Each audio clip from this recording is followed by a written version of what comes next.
তো এবার প্রথমে আমরা এখানে ভিডিও ইম্পোর্ট করব।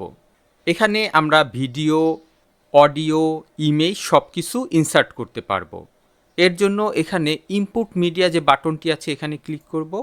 এখান থেকে আমাদের যেখানে ভিডিও আছে আমরা সেখানে চলে যাব। এবার এখান থেকে আমার যেই ভিডিওটি দরকার আমি এখানে কিবোর্ডের অল্টা চেপে এখান থেকে আমি সিলেক্ট করে নিব, তারপর ওপেনে ক্লিক করব। আমরা দেখতে পাচ্ছি আমাদের এখানে ভিডিও ইম্পোর্ট হয়ে গেছে। আমরা চাইলে ড্র্যাগ অ্যান্ড ড্রপ করেও ভিডিও ইম্পোর্ট করতে পারি।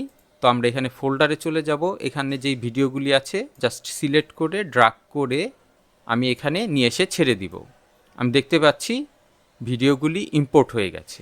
ঠিক একইভাবে আমরা অডিও এবং ইমেজ ইম্পোর্ট করতে পারবো। এবার ভিডিও এডিট করার আগে ভিডিওর অ্যাসপেক্ট রেশিওটি প্রথমে আমরা ঠিক করে নিব।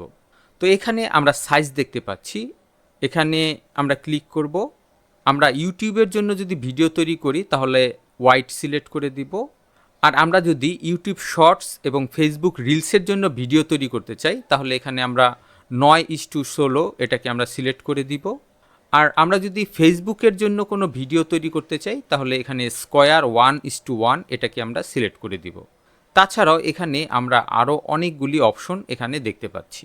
আমাদের প্রয়োজন মতো এখান থেকে আমরা অপশনগুলি সেট করে নিব। তো আমি রিলসের জন্য ভিডিও তৈরি করব, তো আমি এখানে এটাকে সিলেক্ট করে দিব। তো এই ভিডিওটি একটি লং ভিডিও। আপনারা যদি পুরো ভিডিওটি দেখতে চান তাহলে আপনারা এই রিলেটেড ভিডিওতে ক্লিক করুন। এছাড়াও আমি কমেন্ট এবং ডেসক্রিপশনে লং ভিডিওর লিঙ্কটি দিয়ে দিচ্ছি।